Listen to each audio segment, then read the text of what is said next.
бузургон мегӯянд, ки хонаи бекитоб мисли рӯзи беофтоб аст ва дар ҳар ҷомеае ки китоб ва ё китобхона набошаду ба ин неъмати бебаҳо таваҷҷӯҳ накунанд, ҳатман насли наврасаш, ки ҳукми меваҳоро доранд, хому норасида мемонанд. ин аст, ки эълон гардидани озмуни китобхони беҳтарин таҳти унвони фуруғи субҳи доноӣ китоб аст, хеле саривақтӣ буд ва хушбахтона соли дуюм аст, ки он миёни тамоми қишрҳои ҷомеа гузаронида мешавад. дар ҳошияи ин озмун чанде пеш дар муассисаи таҳсилоти миёнаи умумии рақами 31 шаҳри Душанбе даври мактабии он баргузор гардид. бори дуюм аст ки озмуни ҷумҳуриявии фуруғи субҳи доноӣ бо амри президенти кишвар асосгузори сулҳу ваҳдати миллӣ пешвои муаззами миллат баргузор гардида истодааст. озмун ба хотири он аст ки ҳар як толибилм шахси бо фарҳанг бошад, бо маданият бошад, сухандон бошад, шеърдон бошад ва барои ин мамлакату ин марзу буми ин кишвар ҳамавақт содиқона хизмат намояд.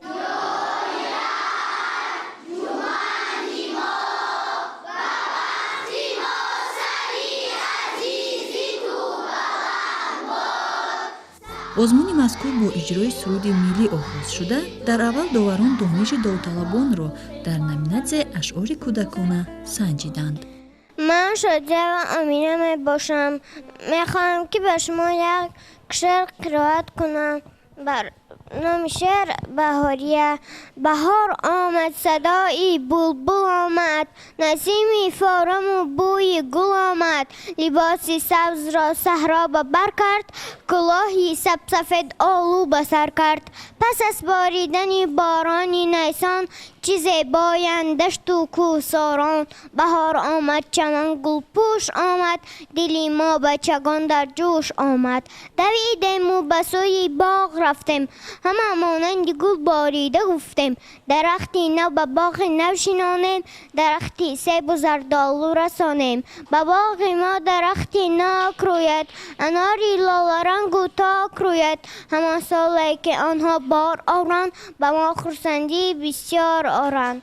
فرزند باشد، چیسان باشد، قابل باشد، پردان باشد، در مهنت قهرمان باشد، افتخاری یاران باشد. فرزند باشد، چیسان باشد، زیرک باشد، کاردان باشد، به تحسین ها شایان باشد، افتخاری یاران باشد. مادر از وی شادان باشد، پدر از او خندان باشد. تا بکه پنهان کنم درد دل بیچاره را، تا بکه از اشک سوزان ترک کنم رخساره را، از گلستان محبت تا بوی وفا، از سر کویش نکردم دیده نظر را. مازی نسل ملت آزاده ایم، چون به مادر با وطن دل داده ایم، در کفی ما پرچم صدق و وفا، بهر نام و ننگ آماده ایم، در بهای اعتبار پیش با، روز و شب خوانیم درس خویش را، بهر ما زیبا دبستان ساخته، در دلی ما مهر علم انداخته،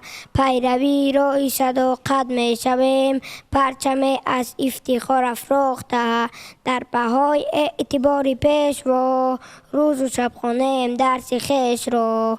ما شما را دوست می داریم دوست، از ته دل چون وطن پیشوا، نخل ارمانیم از باغ مراد، بهر میلاد بهر استقلال ما، در بهای اعتبار پیشوا، روز و شب خوانیم درس خویش را. غزل از حافظ شیرازی. من نور و آمینه خواننده مکتب تحصیلات میانه عمومی رقم 31.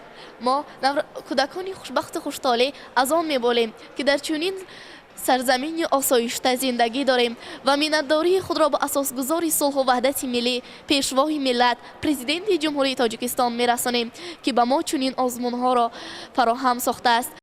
من دولت‌الله‌زاده الویرا خواننده صنف 7 ب مؤسسه تحصیلات میانه عمومی رقم 31 میباشم. منتداری خود را به جناب عالی میرسانم که برای ما چنین شرایط‌ها را مهیا کردند و ما میتوانیم هنرهای خود را در این نمود برآمدها به همه نشان دهیم و باز میتوانیم دانش خود را سلق دهیم. боиси хушнудист ки сол то сол барои ба китобхонӣ рӯ овардани қишрҳои гуногуни ҷомеа аз ҷониби давлату ҳукумат чораҳои зиёде андешида шуда истодаанд ва хушбахтона ҳамаи онҳо самар овардаанд. Дар даври мактаби озмуни ҷумҳуриявӣ Фуруғи Субҳи Доноӣ китоб аст, ки дар муассисаи таҳсилоти миёнаи умумии рақами 31 шаҳри Душанбе баргузор гардид, довталабон хеле зиёд буданд. من خواننده صنف 5A در نامیناسیون دوم اشتراک میکنم. شعر از ابا عبدالله یوردکی. تا جهان بود از سری آدم فراز، کسی نبود از روزی دانش بی نیاز. مردمانی بیخران در هر جهان، روزی دانش را به هر گونه زبان گرد کردند و گرامی داشتن، تا با سنگ اندر همه بنگاشتن. دانشان در دل چراغی روشن است و از همه بعد برتری تو جوشن است. من عثمانов اسماعیل خواننده صنف 7A میباشم. من در نامیناسیون ادبیات کلاس تاجیک اشتراک میکنم. غزل حافظ شیرازی. دل میرود ز دستم صاحب دلان خدا را، درد و کراز پنهان خواهد شد آشکارا. کشتی نشستگانم ای باد شورته برخیز، باشد که باز بینم دیداری آشنا را. 10 روزه مهر گردون افسانه است و افسون، نیکی بجای یاران فرصت شمار یارا. من امیده زیمخواه خواننده صنف 5B در نامیناسیون قرائت غزل اشتراک میکنم. غزل از حافظ شیرازی. بیا تا گل برافشانیم و می در ساغر اندازیم، فلک را سقف بشکافیم و طرحی نو در اندازیم. اگر غم لشکر انگیزد که خونی عاشقان ریزد، من و ساقی به هم سازیم و بنیادش براندازیم. من خواننده صنف 6B محمدیه و امینه در نامیناسیون دوم در غزلخوانی اشتراک می‌نمایم. شعر از حافظ شیرازی. گفتم که خطا کردی و تدبیر نه این بود، گفتا چی توان کرد که تقدیر چنین بود. گفتم که بسی خطی خطا بر تو کشیدن، گفتا همانان بود که بر لفظ جبین بود. گفتم که قرینی بد افکن بدین روز، گفتا که مرا بختی بدی خیش بکین بود. گفتم زیمن ماه چرا مهر بریدی، گفتا که فلک با منی بد مهر قرین بود. گفتم که تو ای عمر چرا زود برفتی، گفتا که فلانی چی کنم عمر همین بود.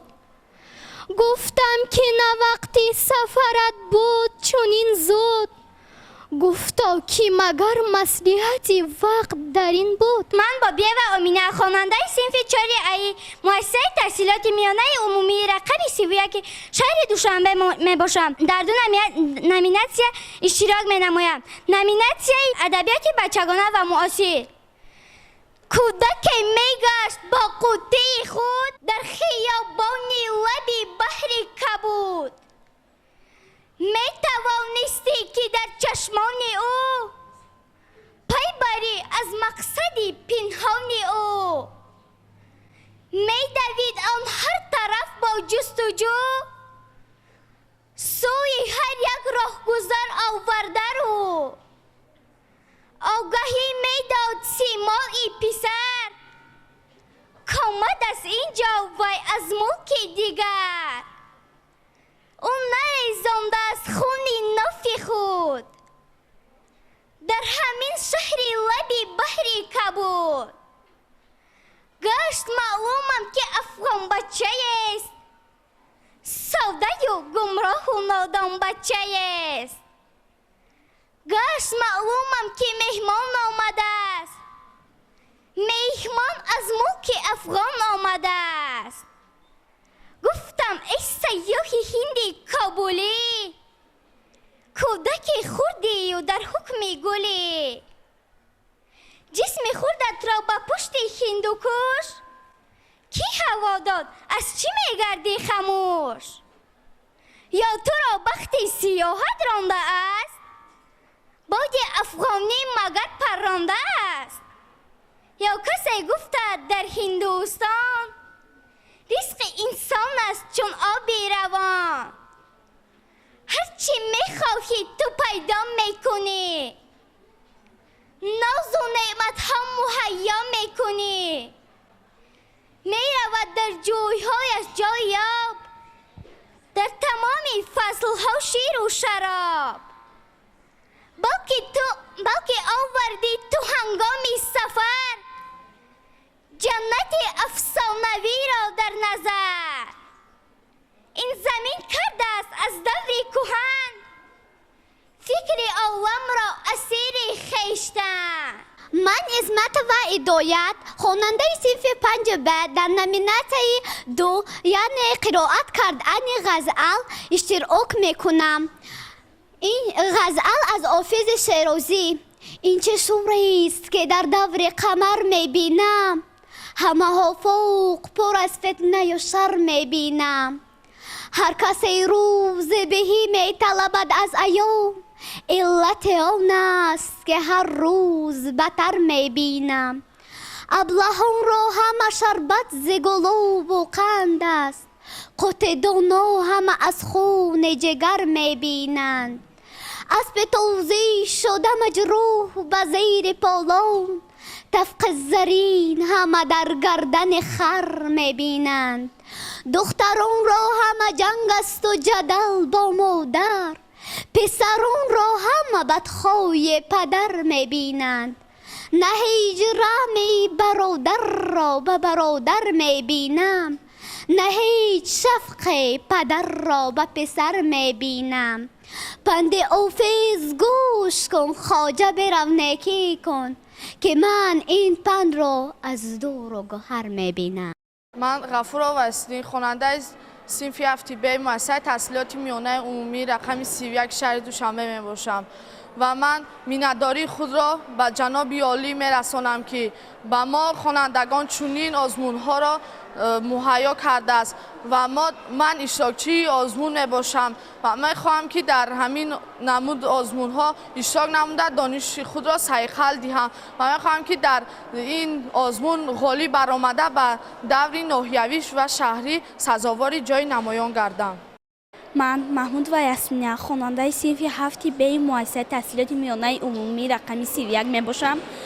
ما نورسان از این اقدام پیش گرفته جناب عالی خیلی خوشحالیم و منتدار هم هستیم که ما رو برای دوست داشتن کتاب و برای باز هم به کتاب جلب شدنمان راه را نشان میدهند و این آزمون تنها میتواند که خواهش خواندن کتاب ها را برای ما نورسان بیشتر کند. من حمیدزاده حسن‌آرا خواننده صنف 5A می باشم. من به پیشوای ملت منتداری میکنم که به ما این چنین مؤسسه نو زمانوی و این چنین آزمون ها پیشکش می نماید. من محمدیه و امینه خواننده صنف 6B در این آزمون فروغ صبح دانایی اشتراک نموده در نامیناسیون ادیبان کلاسیک تاجیک اشتراک می نمایم.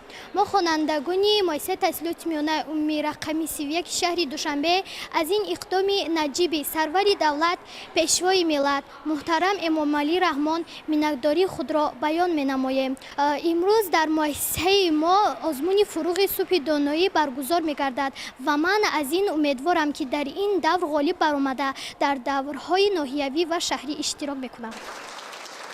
امروز نسل نورس کشور مخصوصاً کودکان و نورسان به مطالعه کتاب و از بر نمودن اشعار بزرگان میل زیاد دارند. هر یک داوطلب آزمون کوشش می‌نمود در نزد داوران با دانش مکمل برآمد نموده به دور دیگر راه یابد. غزل از میرزا ترسونزاده.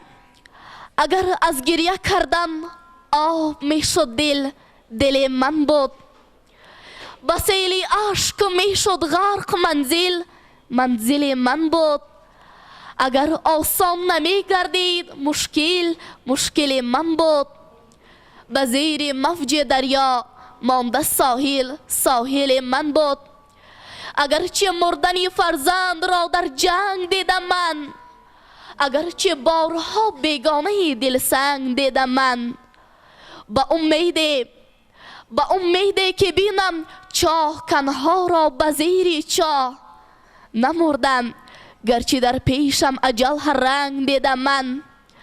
نمردم زیستم فرزند خردم را کلان کردم. شبی توی عروسی اشک شادی را روان کردم. گمان کردم که آبی دیده مرجان گشت مرجان را. به کلین پیشکش کردم دعا چون مادران کردم. غزل از لایق شیرالی. در آن ساعت که دلگیرم کجای مادری پیرم. بیا بنمای تدبیرم که در گرداب تقدیرم. سرم خواهد نوازش های دستان تو را امروز. دلم خواهد نگاه گرم چشمان تو را امروز. دلم خواهد دعایت را دو دستت را چو دو بال پرستوها بر روی قبله بگشاده. خدا را از فلک ها بر زمین خوانده. گسیلم کرده بر راه های دور. سپس از پشت من گریسته در خود فرو مانده.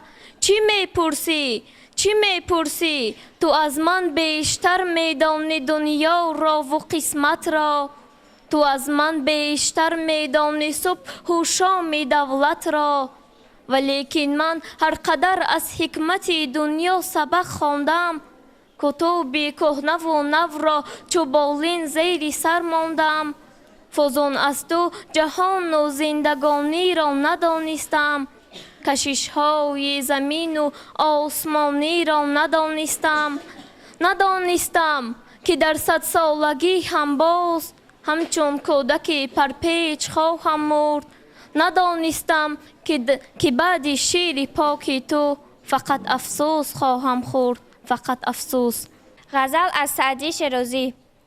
ای سوربان آهستران کارام جانم می رود. آن دل که با خود داشتم با دلستانم می رود. من مانده ام مهجور از او بیچاره و رنجور از او. گویی کینش دور از او بر استخوانم می رود. با این همه بیداد او وین عهد بی بنیاد او. در سینه دارم یاد او تا بر زبانم می رود.